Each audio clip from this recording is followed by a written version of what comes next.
I can't hear anything. You're ready, go ahead. Hold on one second. I just want to look at the. Now I can hear. Whoops. Okay, so Dr. Naidich, I know this group doesn't need an introduction, but YouTube does, or maybe it does. I don't think this slide does his role in our department and or role to our department, our residents, our faculty justice. Obviously, he has had an illustrious career and continues to. His contributions to the literature, to medical education, resident and frankly faculty education, in my case and the cases of many in our department, has been difficult to measure. He has truly an encyclopedic knowledge of neuroradiology and particularly embryology and its implications for neuroradiology. So he'll be speaking to us about a couple of cases that are related to Dr. Ruben's talk. And then after his, I'll introduce our next speaker as well. Tom, do you want me to slides?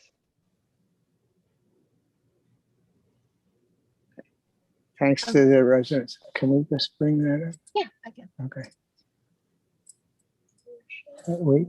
Okay, now we have to hit this. This one? Yeah. Okay. All right. Good. All right. Chan was kind enough to ask me to show some cases. I thank you. These are some interesting cases to keep in mind the fact that the subdural hemorrhage you see in the head need not persist in the head, and patients can spontaneously migrate subdural hemorrhages from the head to the spine. This was a group of women who met every week to run a track at the local high school. One of them had fallen the week before, was on anticoagulants, and said she didn't feel well. She joined them on the next lap. A quarter mile later, she was found comatose with this unilateral large subdural and swelling of the hemisphere already. It took 2 hours to transfer her to the local emergency room. And in the emergency room, she was seen to, in the emergency room, she was seen to have a subdural and a blown pupil.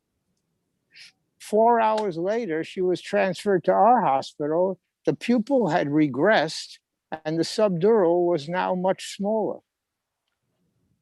12 hours later, 16 hours after the event, the subdural has become much smaller, but there's now increased density along the tentorium.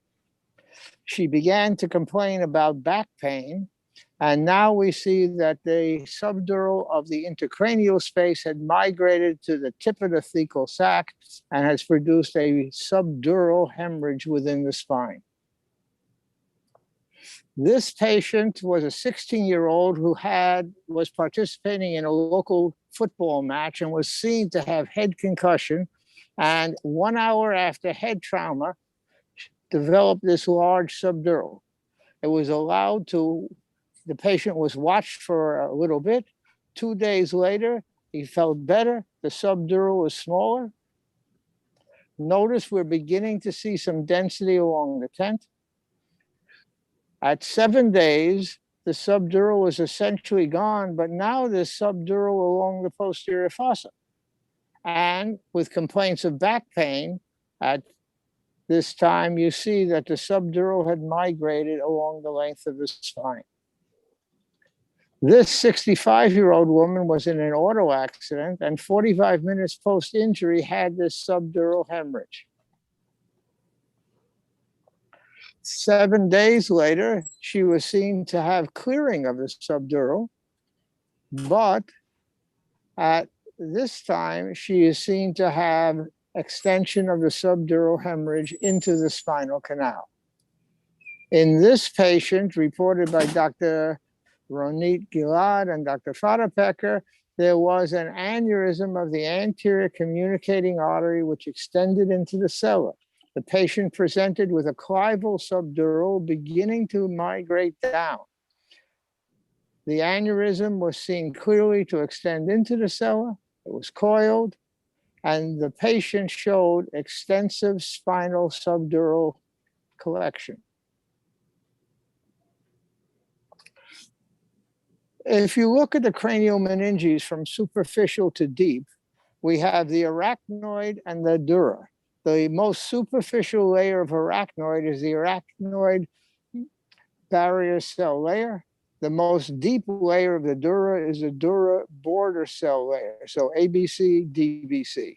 The dural border cell layer is funny. It has flattened fibroblasts. It has rare tight junctions holding cells together. There are few crosslinks. There are large extracellular spaces that are filled with mucopolysaccharide, and the blood vessel walls are weak. The subdural hemorrhages develop in this dural border cell layer. Experimentally, if you manipulate the dura, you develop a cleavage plane between the poorly connected cells of the dural border cell layer.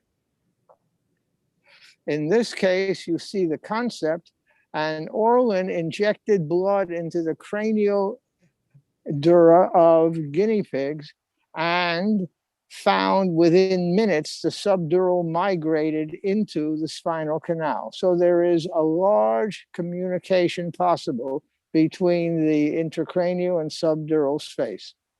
Thank you very much.